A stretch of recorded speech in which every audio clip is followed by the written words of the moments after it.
Know the top stories of the day. Understand the issues that matter. This is Manila Bulletin News on Web. Your quick rundown of top news in the country and around the world.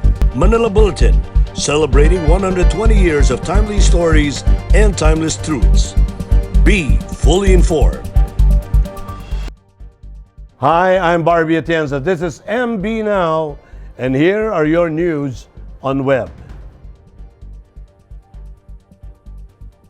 The number of coronavirus disease cases in Metro Manila is again on a downward trend after a slight reversal over the past week, according to independent research group Octa. Metro Manila experienced the peak of COVID-19 surge from late March to early April. Octa Research fellow Dr. Guido David said the cause of the slowing of the downtrend was the small uptick in the number of cases in some parts of Metro Manila, possibly due to super spreader events. But the uptick in cases was immediately controlled because of the local government's quick response, David pointed out. However, he noted that it's still early to recommend a new quarantine classification for NCR bubble composed of Metro Manila, Laguna, Rizal, Bulacan, and Cavite. The area is expected to remain under General Community Quarantine or GCQ until June 15. Meanwhile, Octa Research fellow Professor Ranjit Rai reiterated the vaccination prioritization for the NCR Plus region is important. Rai believes if the government will stick to the plan, we will have some good news by September or October and a better Christmas as far as containment is concerned.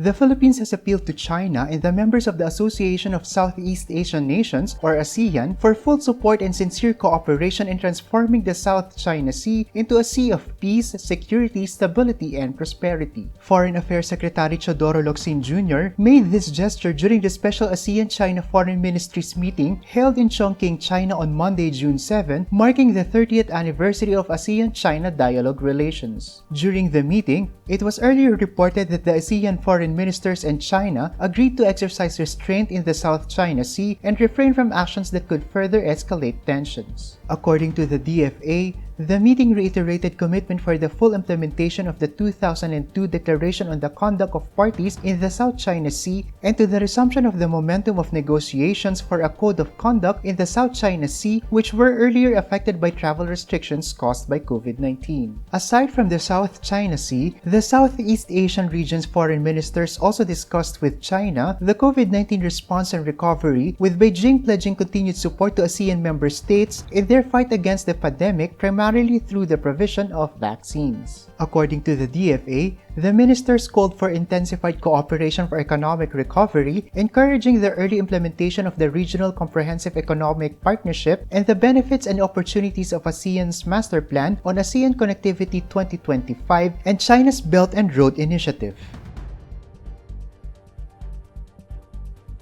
Scattered rain showers and thunderstorms will continue to affect the entire country until tomorrow due to the prevalence of a monsoon trough, according to the Philippine Atmospheric, Geophysical and Astronomical Services Administration. Pag-asa explained that the monsoon trough is the line of convergence between the southwest monsoon or habagat and the intertropical convergence zone or ITCZ. The trough creates cyclonic vortices that leads to the formation of tropical cyclones. Meanwhile, a low-pressure area was spotted near the Philippine area of responsibility. The weather disturbance was located at about 655 kilometers west of northern Luzon as of 3 a.m. on Thursday.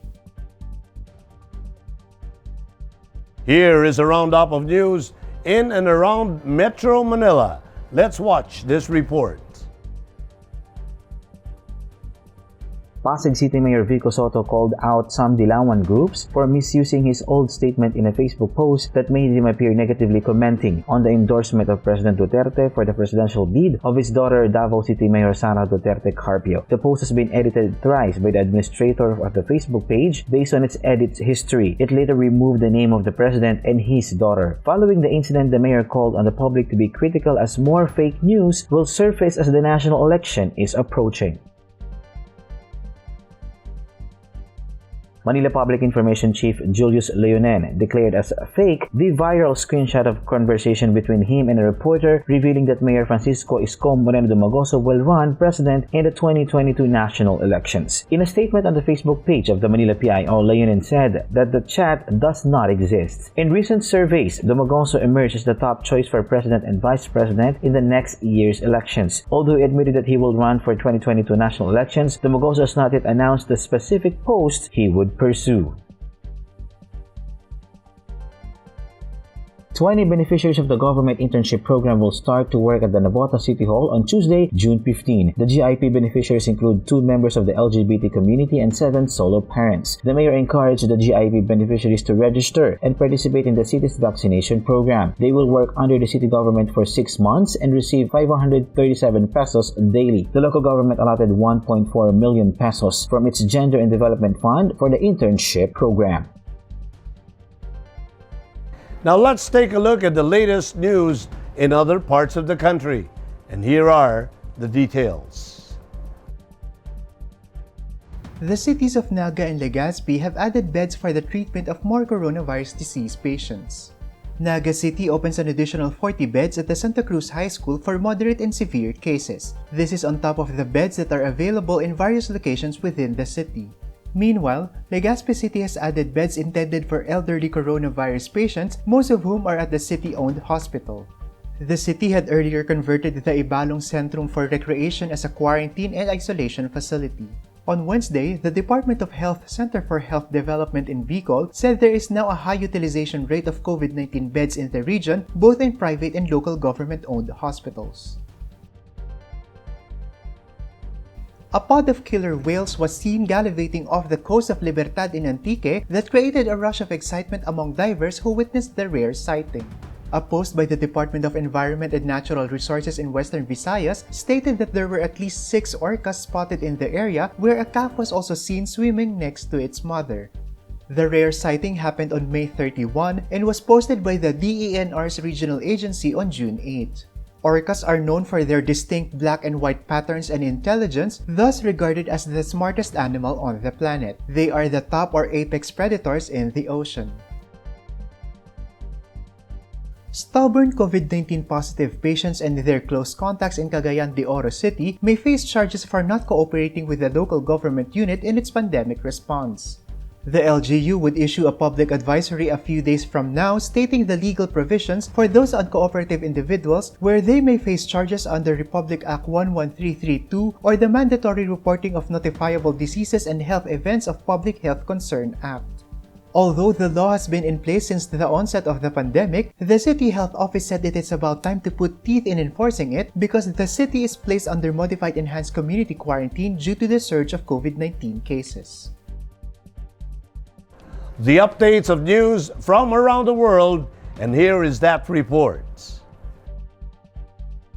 United States President Joe Biden triumphantly announced the United States is back as he kicked off his first overseas tour. Biden is set to introduce in the G7 summit the major vaccine sharing initiative and set to buy 500 million doses of the Pfizer-BioNTech vaccine for developing countries. Biden arrives at the Newquay Airport ahead of the 3-day G7 summit in Carbis Bay. He is set to have a one-on-one meeting with British Prime Minister Boris Johnson, summits with the NATO and European Union, and talks with his Russian counterpart Vladimir Putin. Mandatory hotel quarantines will be lifted for fully vaccinated incoming Canadian travelers as early as next month. Officials announced Wednesday as COVID cases have started trending down. With the rollout of COVID vaccines now quickening, Health Minister Patty Hajdu said border restrictions would soon be phased out. Canadian citizens, permanent residents, international students, and essential workers would still require proof of negative PCR tests in order to enter Canada and be tested again for COVID-19 upon arrival, as well as isolate at home while awaiting those results. For now, Canada airspace and borders will remain closed to most others, including tourists. 28 elephants have been tested for COVID-19 at the forest reserve in southern India after a report of a death of a lion from a virus, according to forest officials. The death of a 9-year-old lioness at the zoo in Chennai in Tamil Nadu state died in early June, believed to be the first known death of an animal in India from coronavirus. Nasal and anal samples were taken from the elephants, including 2 calves, and sent to the Indian Veterinary Research Institute in the northern state of Uttar Pradesh. The results are expected to arrive in a week. Here are the latest in showbiz. Let's watch this. SM Entertainment confirmed that Red Velvet is currently preparing for their first full group comeback since 2019. However, instead of being met with excitement, the news drew mixed reactions from fans. This after Irene was involved in an attitude scandal last year after a photoshoot editor accused her of rude behavior. Several other staff members also came out with their unfortunate experiences with the Red Velvet leader, causing her to lay low since October 2020. Although Irene has apologized twice for causing the scandal and vowed to reflect on her behavior, netizens still called for her ouster from the group, delaying the possibility of a group comeback. In social media, international fans have expressed excitement over Wendy's return to group activities after her accident, but Korean fans are still opposed to Irene joining group activities. Final plans about the new album's release have still not been announced by SM Entertainment. And the latest from Manila Bulletin Sports section. Let's watch this.